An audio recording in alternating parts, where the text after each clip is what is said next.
It gives me great pleasure now to introduce His Honour William Cain, who is currently busy looking at coins. Former Attorney General and First Deemster. Many of you will also know him from his work with the Wildlife Trust, for which he was awarded the Van Allen Award in 2015. He's also an expert on the political and constitutional history of the Isle of Man, and I'm delighted that he's here this afternoon to share with us his thoughts on the Queen, Lord of Man.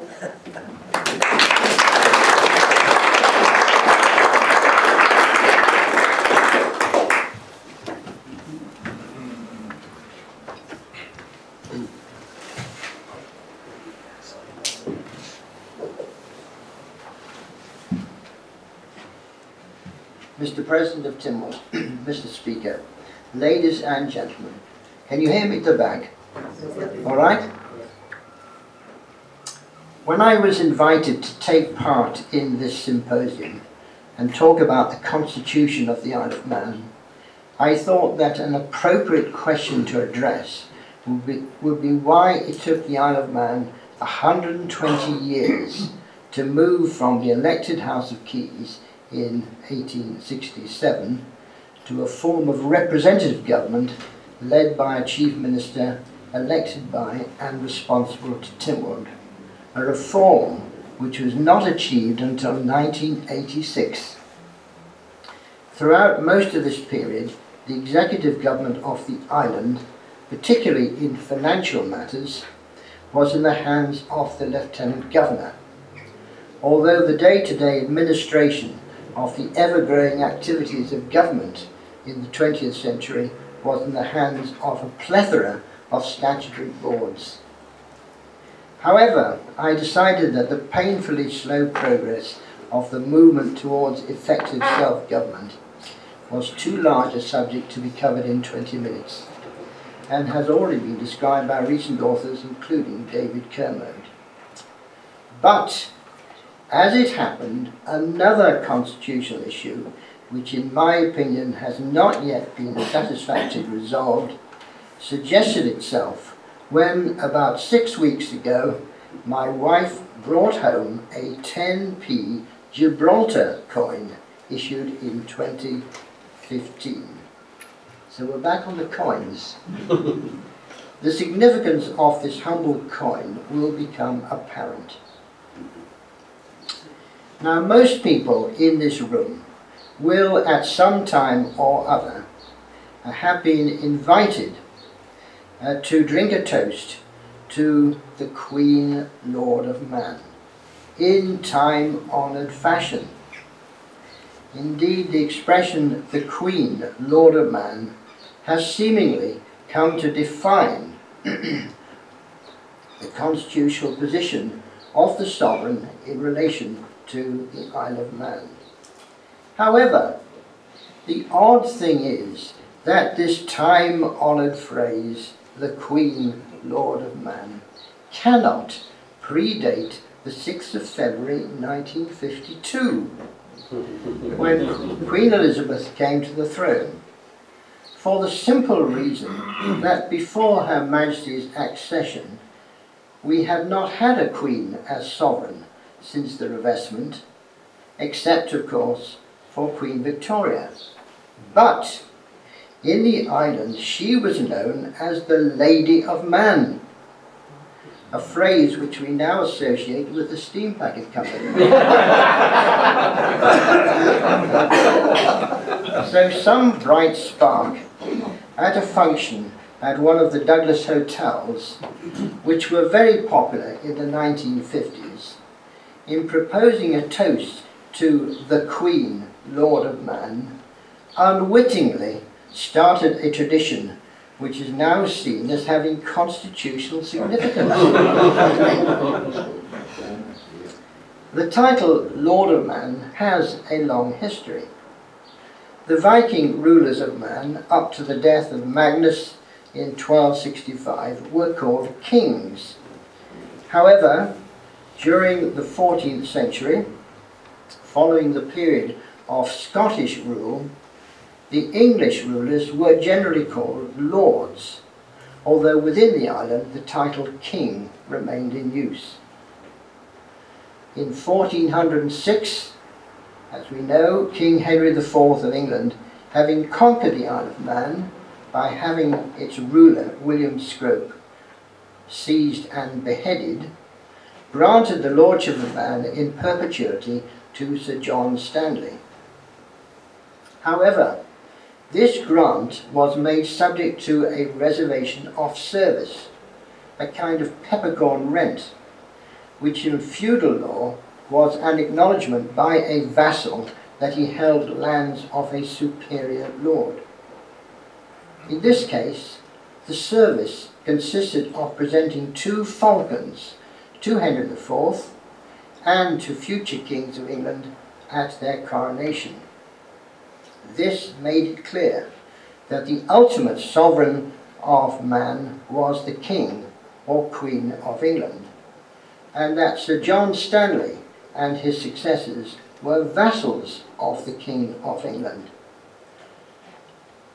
and that Sir John, although Man continued to be a distinct, separate territory governed by its own laws, not part of England, which remains the position to this day.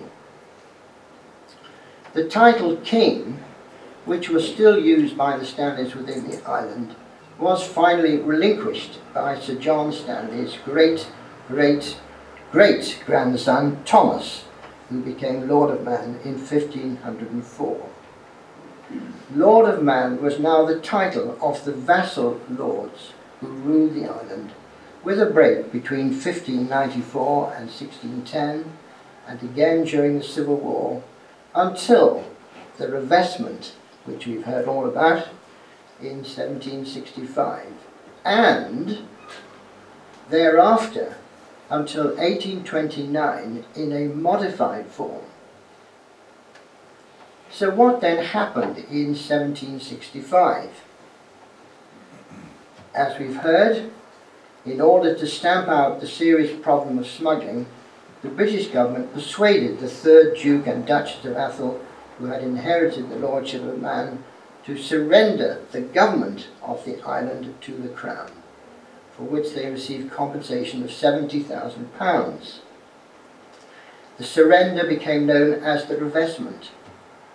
However, and this hasn't been mentioned particularly up to now, the landed property, manorial rights, and the patronage of the bishopric and ecclesiastical benefices held by the Duke and Duchess were excluded from the surrender. In consequence, the Duke and Duchess, and subsequently their son, the 4th Duke, continued to hold this estate as vassals of the Crown, and they retained the title Lord or Lady of Man and the Isles. So as to emphasise that he continued to be the Lord of Man, the 4th Duke personally delivered 2 falcons to George IV at his coronation in 1821.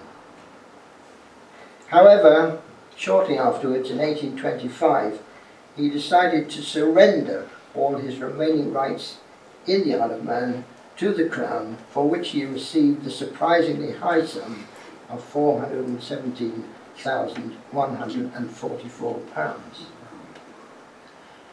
The surrender was completed in 1829.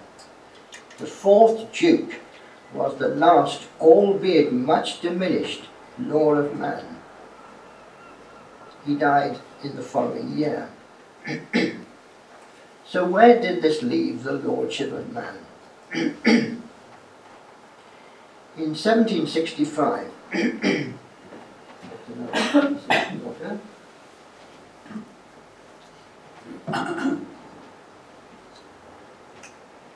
in 1765, at the time of the revestment, there was a partial surrender of the lordship to the Crown.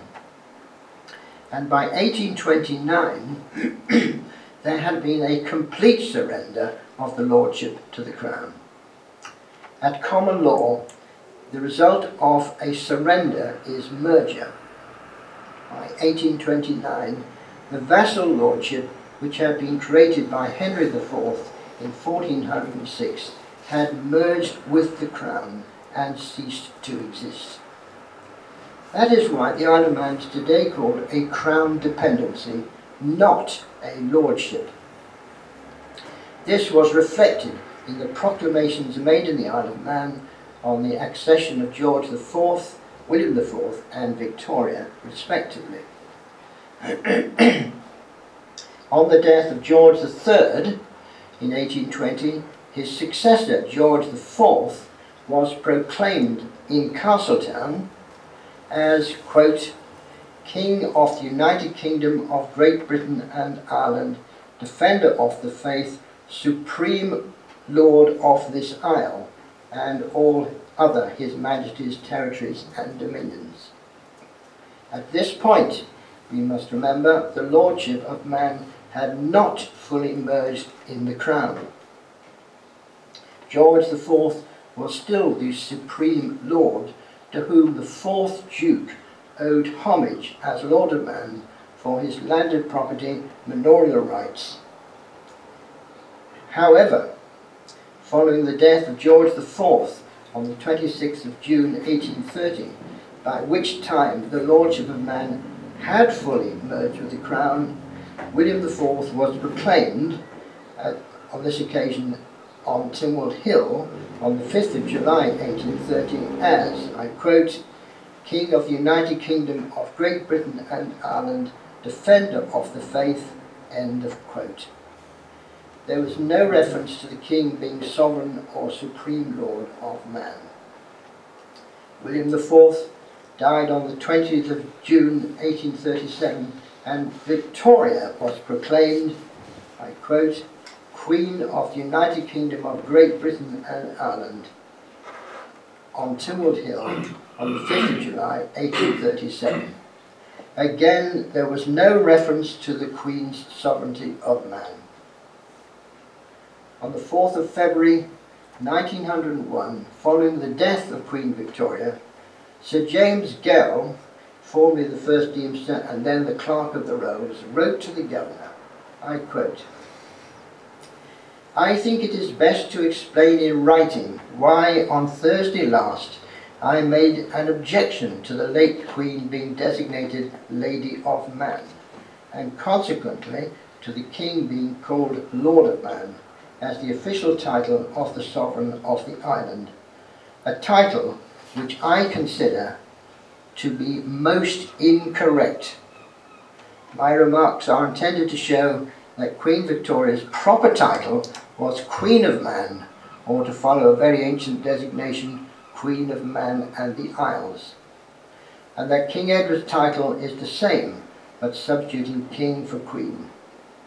The designation Lord or Lady is an inferior title. James Gell then referred to the island's history, and he concluded, I quote, there is growing up here a fashion of designating the sovereign as Lord or Lady, as the case may be.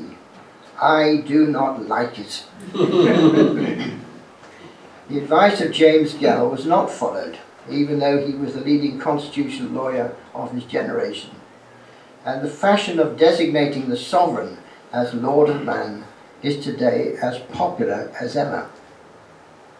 However, the tradition of drinking a toast to the Queen, Lord of Man, even if technically incorrect, is a way of asserting that the Queen has a distinct role in relation to the Isle of Man, which indeed she does, and which can be expressed as Her Majesty in right of the Isle of Man.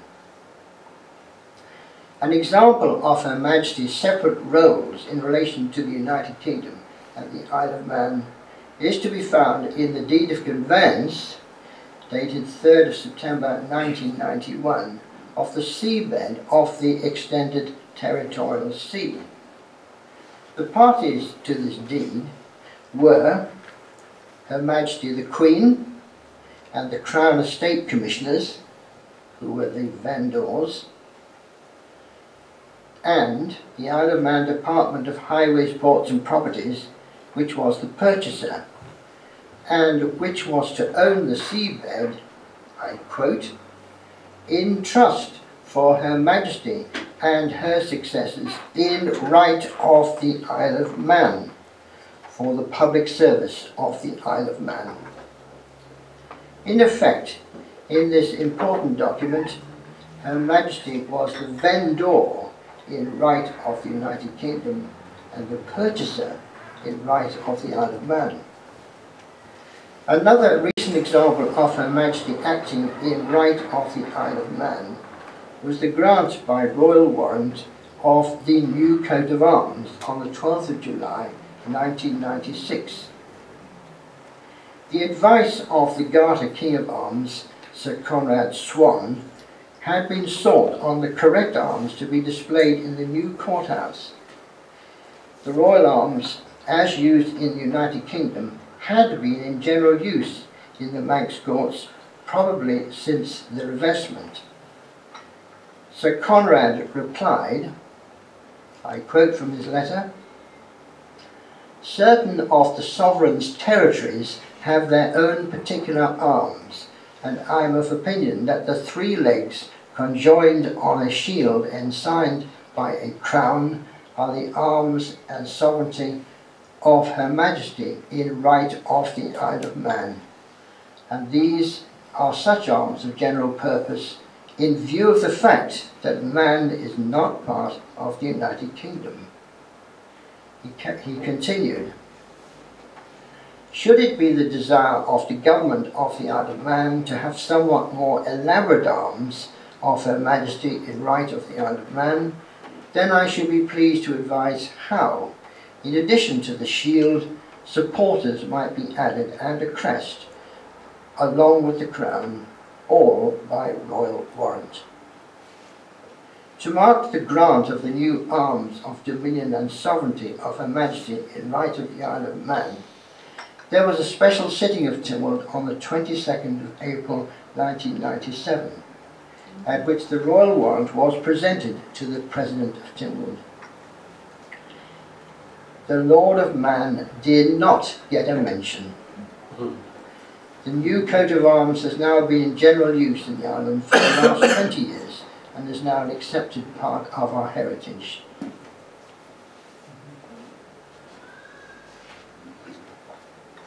As we have seen, it has been the custom to proclaim from Tynwald Hill each new sovereign at the start of his or her reign.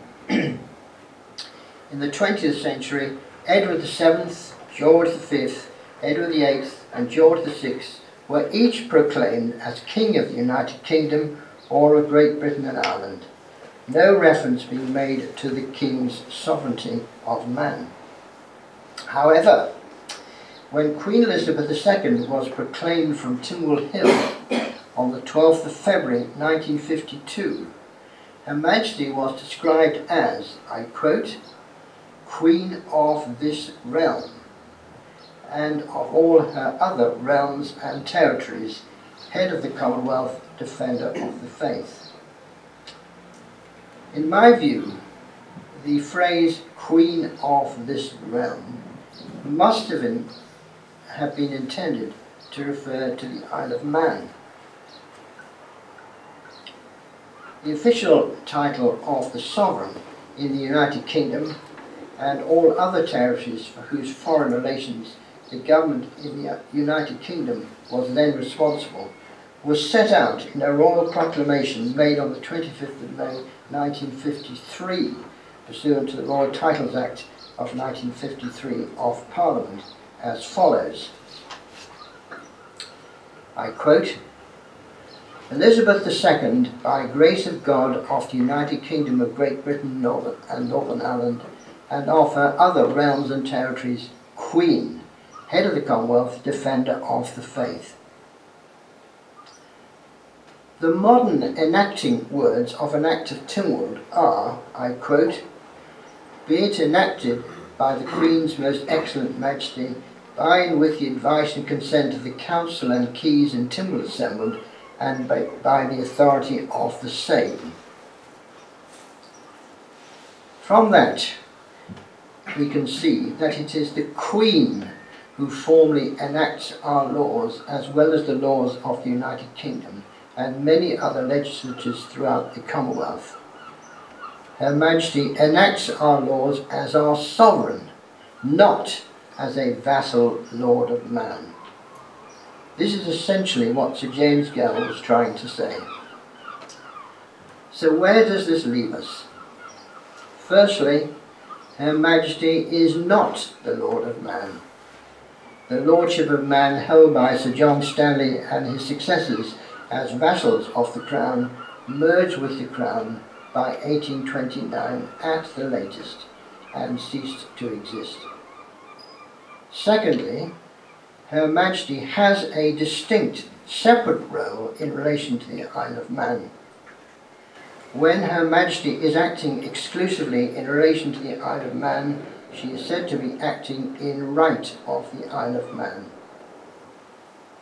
Thirdly, the Supreme Court of the United Kingdom recently confirmed, I quote, that the United Kingdom and its dependent territories within Her Majesty's dominions form one realm having one undivided crown. Then they carried on, this general principle is not inconsistent with the further principle that Her Majesty's government in a dependency is to be regarded as distinct from Her Majesty's government in the United Kingdom. Put shortly, there is only one Queen of the United Kingdom and the dependent territories, but Her Majesty's government in the Isle of Man, that is, the Isle of Man government, is quite distinct from Her Majesty's government in the United Kingdom. Fourthly, there is naturally a desire in the island for the distinct role of Her Majesty in right of the Isle of Man to be acknowledged. However, referring to the Queen as Lord of Man is neither correct or appropriate. In fact, it is meaningless. What is to be done? Well, what about the Gibraltar 10p coin? On the reverse of this coin is depicted an image of a Barbary partridge, the national bird of Gibraltar, and the words 10 pence. On the obverse is an image of the Queen with the words, I quote, Elizabeth II, Queen of Gibraltar, 2015. Yes, let me repeat that. Elizabeth II, Queen of Gibraltar, 2015. I am now convinced that Sir James Gell was absolutely right. Her Majesty is Queen of Man, just as the 1952 proclamation from Timwell Hill stated, quote, Queen of this realm. Perhaps we can mark this 150th anniversary of the first elected House of Keys by seeking the approval of Her Majesty to the adoption of Queen of Man as her official title in the Isle of Man. So, ladies and gentlemen, next time you are summoned to be upstanding for the royal toast, let it be drunk to the Queen of Man.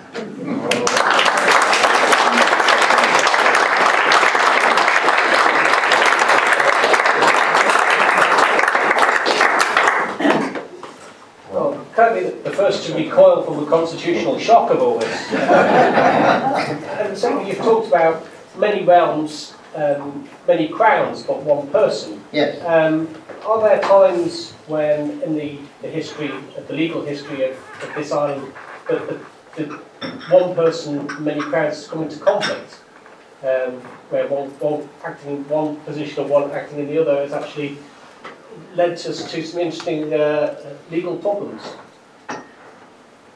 Well,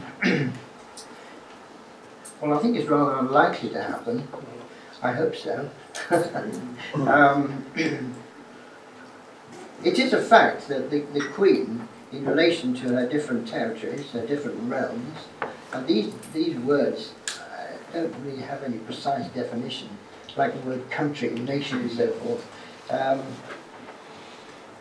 She does wear different hats, and theoretically there could be a conflict. The mechanism is, makes that extremely unlikely to happen. Where you get a totally independent country, like New Zealand, then I suppose the possibility of some conflict is much more likely to arise.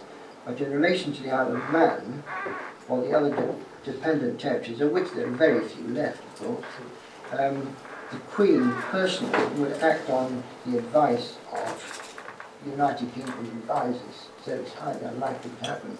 But where you get a totally independent state, it's amazing really that it hasn't happened. I suppose, as happened with South Africa many years ago, when there was a great hostility between the then apartheid government and the British government, the South African government decided to withdraw from the Commonwealth and declare a republic. And I suppose that's a delightful outcome in practice. But it is an oddity, and that of course is why some people in Australia were very keen to move away from the present setup and declare a republic for the sort of reasons you raised. Can I be the second to comment on the constitutional conundrum you're presenting? We've heard a little bit about coins. There is a commemorative postage stamp of, I think, 1920 of Jamaica, which was then a crown colony, Yes. to mark, I think it was the 300th anniversary of their parliament, possibly. But there's a picture of King George V on it, which says, "Of Jamaica, Supreme Lord." Right. What does that mean? Well, the answer is I don't know, because I haven't studied the coinage of Jamaica, but the word lord is sometimes comes within with the phraseology, which doesn't actually, not the same as the Lord of Man. The Lord of Man is a specific creature which was created by Henry IV. And so the use of the word Lord is not in itself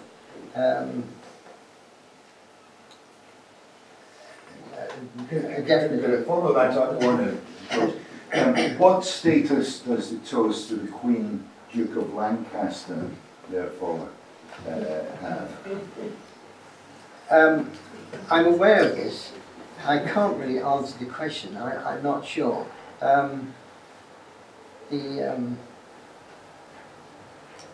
I can say that the situation in the Channel Islands is slightly different. I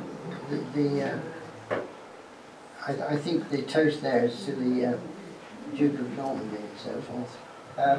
But of course the history of the Isle of Man is rather different from the Channel Islands. The Channel Islands was part of the realm, if you like, of William the Conqueror when he conquered England. So the Channel Islands came into contact with the English crown, as it were, as part of the conquering side. However, the Isle of Man was not on the conquering side; it was on the conquered side. I mentioned that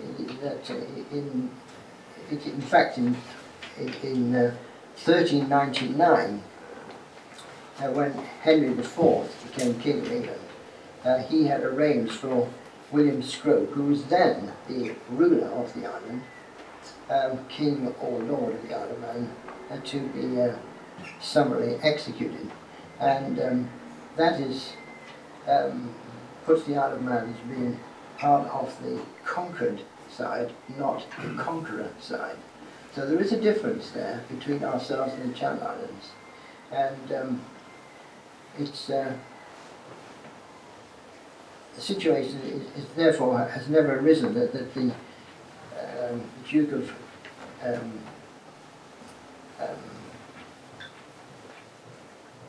Duke of Normandy, was, as it were, a vassal to the King of England. The situation was technically in reverse. So the historical origins are rather different as far as the Isle of Man is concerned, and that of the Channels. But the Duke of Lancaster tradition, I really can't comment on. I'm afraid, in order to not stray too far from our scheduled timetable, I'm going to draw this discussion to a close, but I have no doubt that there will be people having dinner this evening, bashing forward and backwards about ideas about the Queen as Lord of the Land. So thank you very much for that.